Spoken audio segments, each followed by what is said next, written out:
शेगाव या गावी क्रांतिज्योती सावित्रीबाई फुले यांची जयंती साजरी करायला जमलेलो आहे। आता ही शेगावमध्ये याच्या आधी पण प्रोग्राम झालेला आहे, तो आता आपण आपल्या चॅनलवर टाकू, कारण चॅनल जे स्टार्ट झाला आहे ते 2026 पासून आहे आणि हा प्रोग्राम मागचा आपण त्या आधी घेतलेला होता, त्यामुळे तो आता यामध्ये ॲड करता येईल। तर एक प्रथम विकीची सुरुवात झाली, मी मागे हा शब्द बोलली होती, मंदाताई कोटकर यांच्यापासून सुरुवात झाली शेगावमध्ये आणि आज टेलरिंग प्लस ब्युटी पार्लर ह्या दोन क्षेत्रामध्ये ज्या इथल्या मुलींचा महिलांचा जो रिस्पॉन्स आहे इतका चांगला आहे की त्यांच्यामध्ये काहीतरी इच्छा आहे, आपण शिकलं पाहिजे। Skill beauty parlour tailoring skill development अंतर्गत मोडते, म्हणजे एज्युकेशन सोबतच ह्याही गोष्टी तेवढ्या महत्त्वाच्या आहे। फायदा सर्वांनाच काही नोकरी लागेल यातला भाग नाही आहे की नाही, बिलकुल शाळेत गेलं 10-12 झाला की नोकरी लागेलच, त्यातलं हेच नाही, कोणाला राहते नाही इंटरेस्ट आहे।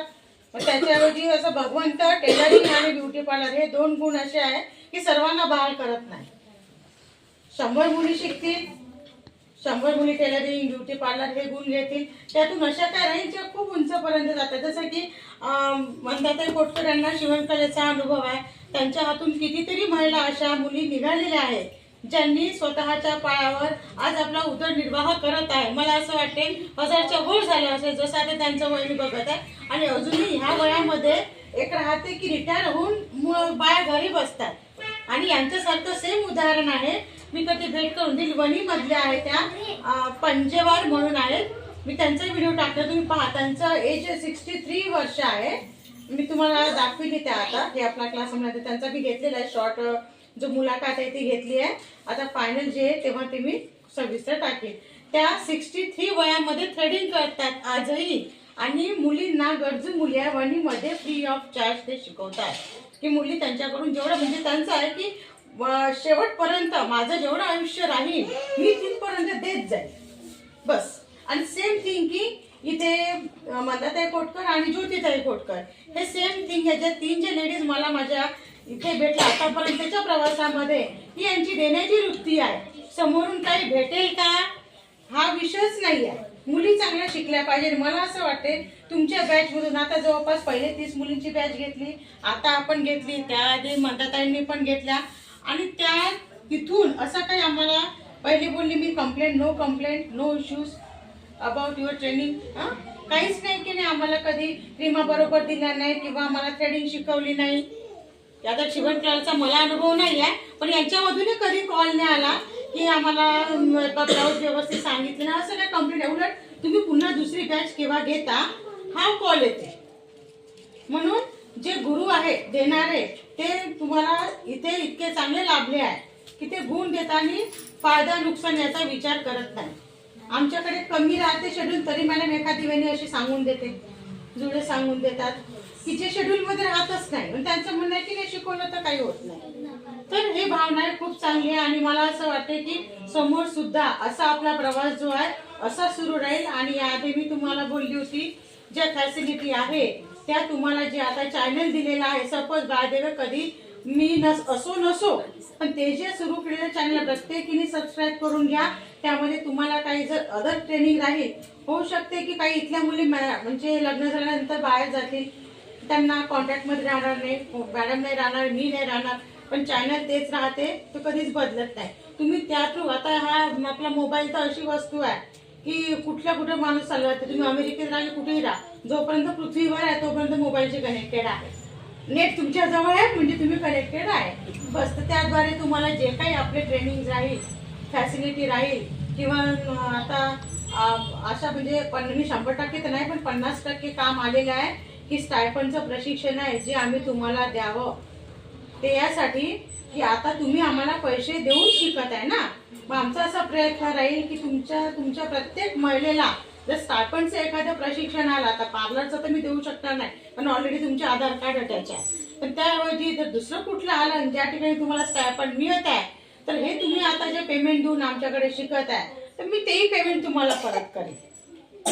आणि हे मी ॲज व्हिडिओमध्ये बोलत आहे, मी विदाऊट व्हिडिओ बोलत नाही आहे की चला मॅडम बोलल्या असेल आणि रेकॉर्डिंग झालं नाही, आणि हे इथंच नाही, हे मी याच्यावर टाकेल चॅनलवर, जेणेकरून भविष्यात जर असा प्रोग्राम आला आणि तुमच्या नावाव्यतिरिक्त जर मी नवीन मुलींना प्रायोरिटी देत आहे, तर तुम्ही मला म्हणू शकता की मॅडम तुम्ही तर असं बोलल्या होत्या ना, मग तुम्ही तिला घेतलं ना, आमचं नाव का नाही घेतलं. मी एकदा मॅडम मी तुम्हाला पर्सनली सांगते, तुमचा जो ग्रुप असेल की असं असं फॅसिलिटी आहे, पण जर तुम्ही तेव्हा जर संपर्क केला नाही तर त्याला आम्ही जबाबदार राहणार नाही. बरोबर आहे ना, कारण की तसं एक डेट राहते, जर तुम्हाला 8 दिवस वेळ आहे, 8 दिवसात नावं नमूद करायचे त्या ठिकाणी, तर तुम्हाला वेळ काढणार की मॅडमकडे येऊन नावं देणार. मॅडम तुमच्या घरी येणार नाही, कारण तुम्हाला प्रशिक्षण पाहिजे आहे, लाभ तुम्हाला पाहिजे आहे. त्यामुळं तुमचे 2 कामं बाजूला ठेवून तिथे मॅडमला संपर्क केला, आम्ही असा असा व्हिडिओ पाहिलेला आहे, आम्हाला माहिती मिळालेली आहे, तुमच्याकडे काही आलं का, आलं असेल तर ते आता सांगितलं. आणि असंच मार्गदर्शन यापुढे सुद्धा इथे होत राहील असं मी अपेक्षा करते की तुमच्याकडून असाच सपोर्ट. फक्त मला एवढी खंत वाटते की जे एज्युकेशनल प्रोग्राम होते त्या ठिकाणी मला इथे एवढा प्रतिसाद मिळालेला नाही. आणि माझी अशी आशा होती की तुमच्या शेगावमधून कमीत कमी कोणीतरी ॲज अ ग्रामपंचायतमध्ये साधा आपला ग्रामसेवकचं एक्झाम होत राहते किंवा तलाठीची होते, पोलीस भरती होते, तर यातून मला असं वाटलं होतं की कोणीतरी असं निघेल की बाय द वे इथून SSC झालं, स्टाफ सिलेक्शन कमिशन, इथून काहीतरी होईल. पण ठीक आहे, काही हरकत नाही, तेही तशाही मिळतील पुढे मागे. आता मी मागे तुमच्या शाळेमध्ये सेशन घेतला, पण मेन म्हणजे अवेअरनेस नाही आहे, कारण कसं इथे मराठी मीडियममध्ये एक तर गेलाय, त्यामुळे एकदम ॲज इट इज आपण इंग्लिश जर समोर आणलं तर विद्यार्थी थोडेसे घाबरून जाते की होईल की नाही होईल, हा एक इश्यू आहे. आणि दुसरं एक महत्त्वाचं मी तुम्हाला या ठिकाणी सांगत आहे, महिलांना ज्यांची मुलं 4th, 3rd, 5th पासून KG1, KG2, 1st, 2nd नाही, मिनिमम 4th पासून त्यांच्यासाठी एक स्पेशली चॅनल सुरू केलेला आहे. त्या ठिकाणी त्यांना नॉर्मली इंग्लिश स्पीकिंग, इव्हन तुम्ही सुद्धा तुमची मुलं मराठी आय थिंक इंग्लिश मीडियममध्ये असतील ना, कोणती ख्रिश्चन शाळेमध्ये वगैरे स्टडी करत असेल, मग त्या ठिकाणी आता जो प्रॉब्लेम आम्ही बघत आहे तुमच्या इच्छा मुलीसाठी, तुम्ही आहेच त्या ठिकाणी, काय होतं की कुठला फॉर्म भरतो. आता आमच्याकडे अशा काही आहे मुली ज्या UPSCची प्रिपरेशन चालू आहे, पण त्यांना प्रॉब्लेम ते आहे की इंग्लिश बोलता येत नाही, आम्ही इंटरव्ह्यू कसा क्रॅक करू. चांगल्या पोस्टसाठी जर आपल्याकडे इंटरव्ह्यू क्रॅक करणार तर तुम्हाला माहिती आहे. त्यामुळं त्यांना आतापासून जर तुमच्या मुलांना पैसे द्यायचे, मी असं नाही म्हणते की तुम्हाला पेमेंट द्या, पेमेंट मी मागतच नाही आहे, पण तुम्ही तुमच्या इथे जर तो मुलगा 4th मध्ये आहे, 3rd मध्ये आहे, तर काही छोटे छोटे अशा टिप्स असतात की जर मुलगा इंग्लिश मीडियममध्ये आहे, तो प्रयत्न करत आहे घरी बोलायचा, तर मिनिमम आईने त्याला रिप्लाय केला पाहिजे, तरच त्याला व्हॅल्यू आहे. नाही तर तुम्ही किती इंग्लिश मीडियममध्ये टाका ना, पण जर तुम्ही तो शिकून किती शाळेमध्ये किती हे करेल, जे व्यवहार शाळेत फक्त पुस्तकी ज्ञान देईल, अदर त्याला नॉलेज कुठून मिळेल, ते आईकडून मिळेल. आजूबाजूला आपल्याकडली लोकॅलिटी एवढी डेव्हलप नाही आहे की मुलं इंग्लिशमध्ये खेळणार आहे. चला इंग्लिशमध्ये जसं सिटीतले आपण मुलं पाहतो ते कसं थोडं थोडं इंग्लिश वर्ड मधामधात यूज करते, आपल्याकडे नाही बघते, त्यामुळे मुलांना त्या सराउंडिंग नाही राहत, पोरं घाबरतात. तर मुलींना 11वी 12वी पासून म्हटलं की इंग्लिशमध्ये माझ्याशी कन्व्हर्सेशन करा, नाही आहे किती तुम्ही, पण त्यांना फक्त पुस्तकानुसार येते, पण जसं व्यवहारिक जर बोलणं म्हटलं किंवा तुम्ही पॅरेंट्स एखाद्या पॅरेंट्स मीटिंगमध्ये तुम्ही जर इंग्लिश मिडियमला एखाद्या जसं सेंट क्लॅरेट आहे, खूप मिशनरीची शाळा आहे ख्रिश्चन, त्या ठिकाणी केरळाचे टीचर लोक जनरली असतात, मग तुम्हाला ॲज अ पॅरेंट म्हणून ठीक आहे, तुमचं व्यवस्थित गव्हर्नमेंट जॉब आहे म्हणूनच तुम्ही त्या शाळेमध्ये, कारण की फीस पुष्कळ राहते, प्रत्येक जण अफोर्ड नाही करू शकत, पण ॲज अ पॅरेंट तुम्ही जर तिथे टाकलेलं आहे ना मुलांना, तर तिथं पॅरेंट्स मीटिंगमध्ये जर तुम्हाला बोलायचं काम पडलं, जेव्हा तुम्ही त्या टीचरशी इंग्लिशमध्ये कन्व्हर्सेशन करताना तुमचा एक वेगळा इम्पॅक्ट त्यावर पडतो की नाही, पालक थोडं एज्युकेटेड आहे, त्यामुळे त्यांचं टॉकिंग व्यवस्थित आहे, तर मुलांशी पण तुम्ही थोडं इंग्लिशमध्ये करू शकता.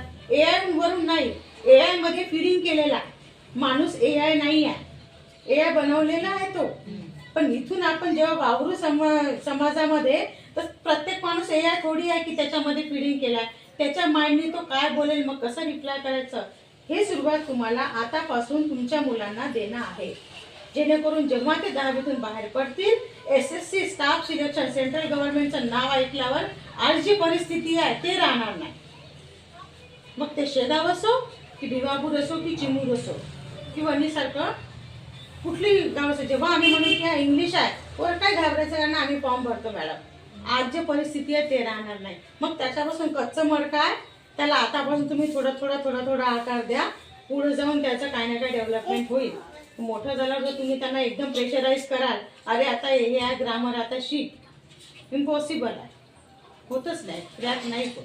म्हणून माझी अशी अपेक्षा आहे की चॅनल आहे तुमच्याजवळ, 12वी फर्स्ट इयर सेकंड इयर अशा ज्या मुली असेल, जर त्यांना काही इंग्लिशच्या संदर्भात काही प्रॉब्लेम जात असेल मला सांगा, मी त्यांच्यासाठी व्हिडिओ करून तिथे टाकून देईन. पण कॉपी करून नका करू, कारण कॉलेजमध्ये जनरली मायक्रोची सिस्टीम आता आम्ही बघतोय, खूप मायक्रोचं सुरू आहे. मायक्रो देतात ते काय, पण मायक्रो नाही काम करत. कुठंतरी तिथे स्किल दाखवणार. टीचरची नोकरी करायला तर काही तर डोक्यात पाहिजे ना. आता मुलं असे म्हणतात, जेव्हा तुम्ही मोबाईलवरून शिकवता, मी तर माझ्याकडे 4 जनरेशनच्या पिढी शिकतात ताई. एक जनरेशन आहे की जे 1st पासून 4th पर्यंत आहे, त्यांची ट्युशन मी घेते. दुसरी आहे जी 7 पासून 10 पर्यंत आहे, आणि तिसरी आहे जी कॉम्पिटिटिव्ह एक्झाम.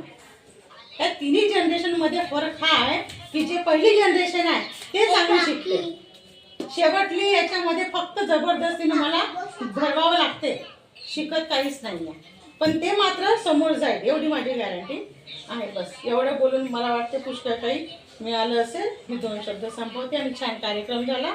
पुढच्या कार्यक्रम तर मी मॅडमला शेड्यूल देऊन देईल, मी राहीलच, यातला भाग नाही आहे.